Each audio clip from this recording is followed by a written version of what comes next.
नीक लागे तुलसी के सजनमा आंगनमा बीचे पियरी पीतांबर शोभे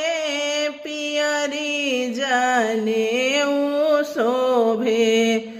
अंगूरी में शोभेली मुनरिया आंगनमा बीचे सब देवी देवता मिली फूल बरसावे मड़ुआ आज बाटे तुलसी के लगनमा आंगनमा बीचे